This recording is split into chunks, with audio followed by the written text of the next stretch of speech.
The development of space-based navigation systems commenced in the 1950s with the establishment of the United States Department of Defense Transit System. The current generation began development in the 1970s, and the next generation is already under development. It is intended that Global Navigation Satellite Systems, or GNSS, will eventually replace all terrestrial radio navigational facilities.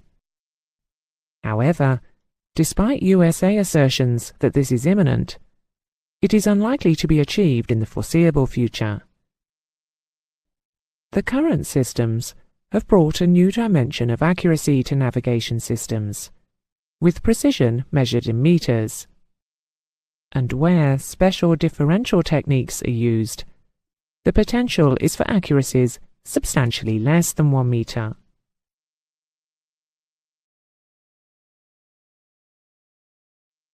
Navigation packages for aviation based on the United States Department of Defense Global Positioning System, or GPS, are now widely in use. However, 4 other satellite positioning systems are either in service or are planned to enter service in the next decade.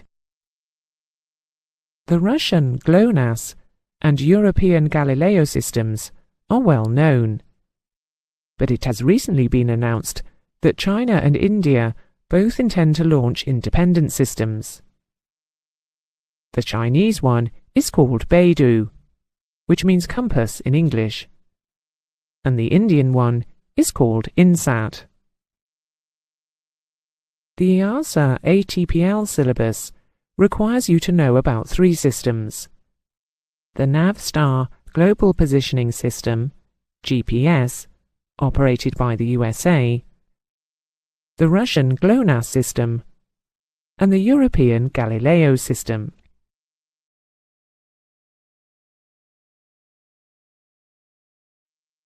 In order to understand the operation of these GNSS systems, we need to look at Kepler's 3 laws on planetary orbits. The first of these states that a satellite's orbit describes an ellipse with the Earth as one of the foci. Let's start by explaining what an ellipse is and what these foci are. We'll begin with a circle.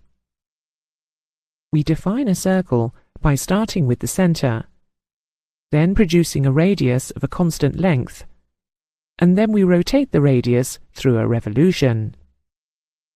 With an ellipse, we have 2 starting points, not 1.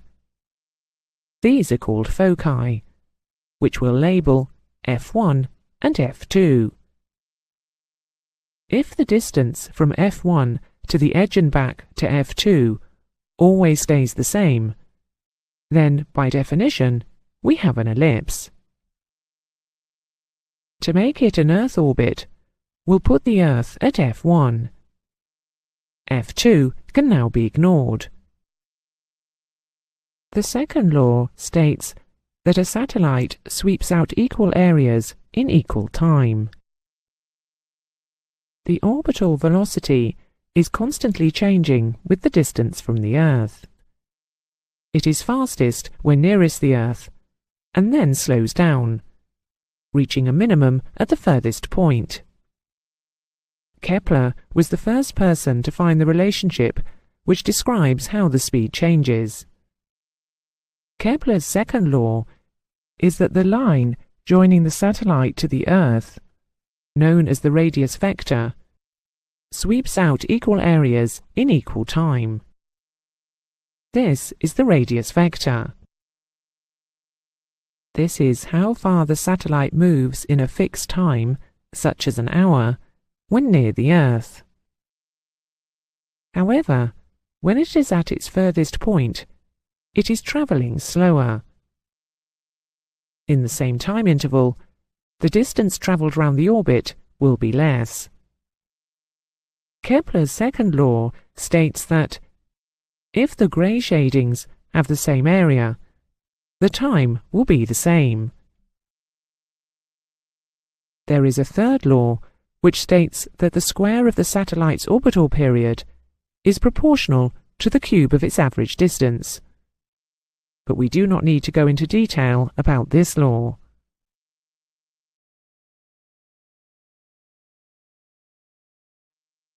Global navigation satellite systems use an Earth-referenced three-dimensional Cartesian coordinate system to define positions, with the origin of the coordinates being the center of the Earth. Because the GNSS systems are global, a common model of the Earth was required. The World Geodetic Survey of 1984, WGS-84, was selected as the appropriate model for GPS. Galileo uses the European Terrestrial Reference System, ETRS-89, and the Russian model uses Parameters of the Earth, PZ-90. The mathematically produced models of the Earth are regular shapes, called ellipsoids. But these cannot be a perfect representation of the Earth, a geoid shape, nor can they represent geographical features such as mountains and oceans. The distance of mean sea level from the center of the Earth depends on gravitational forces, which vary both locally and globally. So, mean sea level will not necessarily coincide with the surface of the ellipsoid. Hence, the vertical information provided by any system reference to this model cannot be used in isolation for vertical positioning, except when in medium or high-level cruise with all aircraft using the GNSS reference data. GPS comprises three segments: the space segment, the control segment, and the user segment. The GPS space segment nominally comprises 24 space vehicles, SVs, that is, 4 satellites in each of 6 orbital planes. 21 of these are operational and 3 are spares, to be activated in the event of a breakdown. But because the satellites have exceeded their design lives by years, there are actually 31 working satellites in orbit at the time of production of this lesson, which is September 2011. The orbits have an average height of 20,180 kilometers, an orbital period of 12 hours, an orbital plane inclination of 55 degrees, and they are equally spaced around the equator. The spacing in their orbits is such that an observer on or close to the surface of the Earth will have between 5 and 8 SVs in view at least 5 degrees above the horizon. An SV will be masked, that is, not selected for navigation use if its elevation is less than 5 degrees above the horizon. The space vehicles, SVs, broadcast pseudo-random noise codes, that is, a message that is so long that it appears to be random, but it is in fact repeated at a given interval. The code lasts for 1 millisecond, an epoch, and it is unique to each satellite. And it is transmitted on 2 frequencies. The L1 frequency transmits a carrier wave on 1575.42 MHz. The information it broadcasts consists of a coarse acquisition, or CA code, repeated every millisecond, with a modulation of 1.023 MHz. The precision, P code repeated every 7 days with a modulation of 10.23 MHz, and the navigation and system data message with a modulation of 50 Hz. The L2 frequency transmits a carrier wave on 1227.6 MHz. It broadcasts the P code and is used to determine ionospheric delays. Only the course acquisition code and the nav and system data are available to civilian users, whereas the CA and P codes, as well as the nav and system data information, are available to the US military and other approved users. To protect the GPS from fake satellite transmissions, anti-spoofing measures are adopted. When this happens, the P code is designated the Y code, and it is encrypted, so that it is only available to those with the necessary decryption algorithms.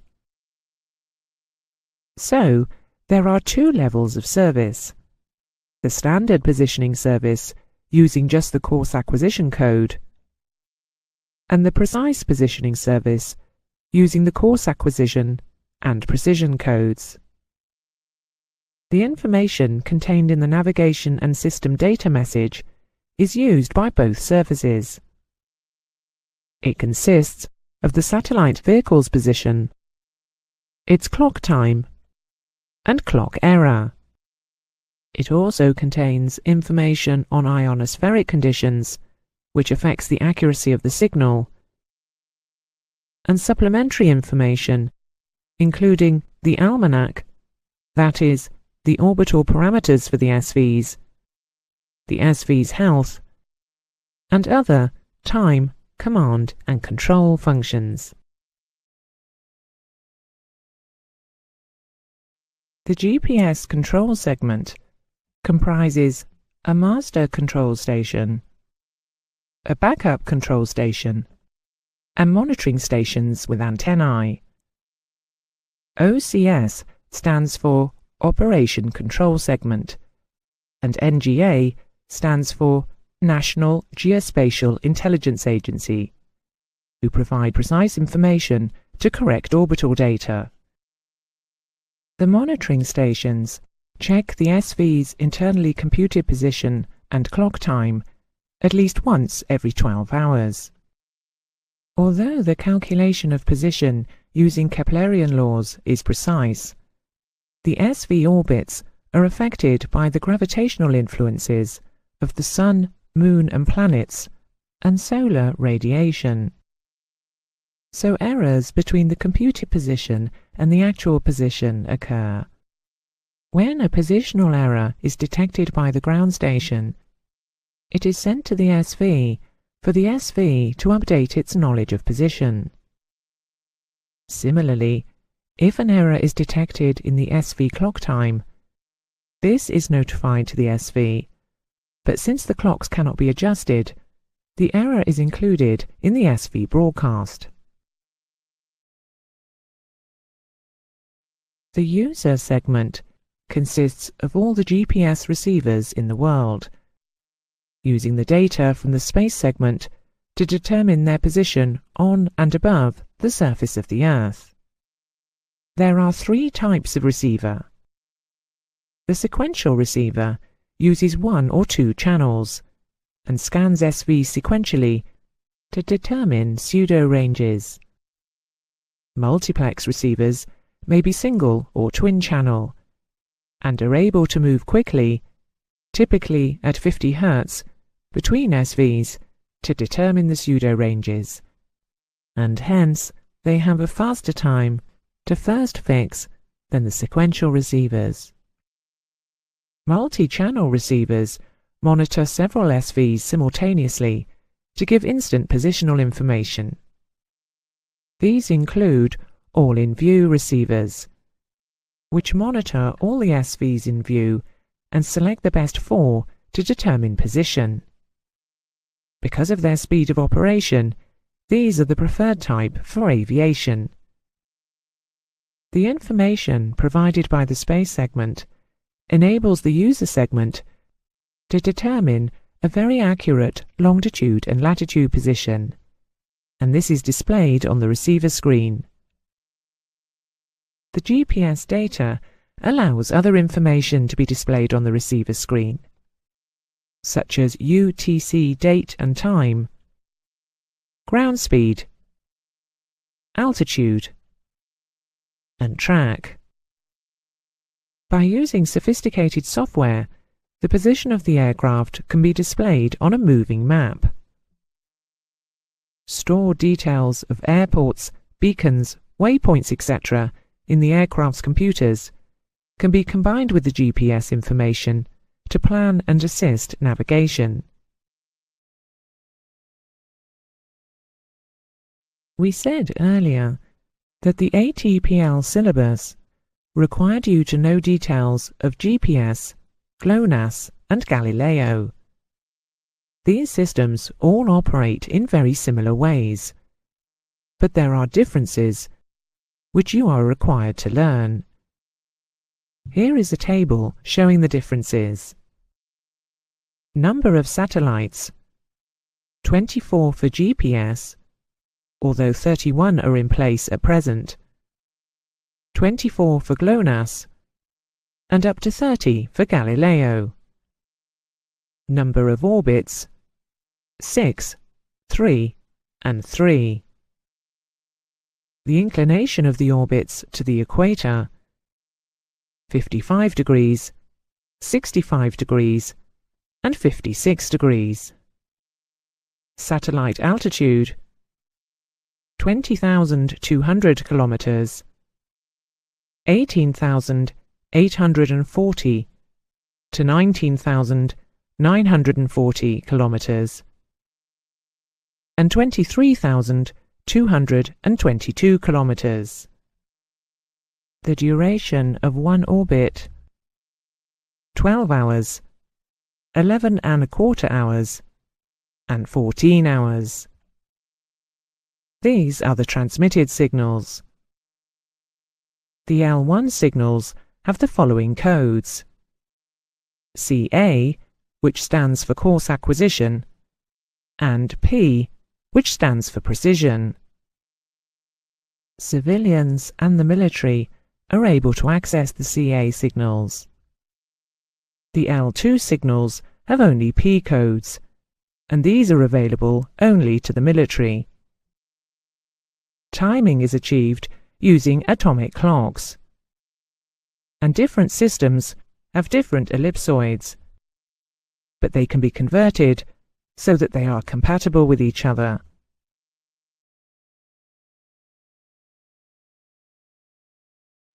In this lesson, we have compared the satellite systems in current operation and looked at Kepler's laws, WGS 84, the CA and P codes, and the 3 GPS segments.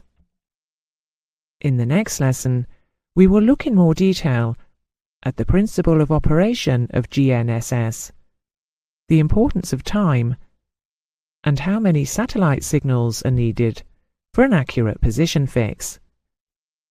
We will also look at system accuracy, errors, and differential GPS, which monitors SV data integrity.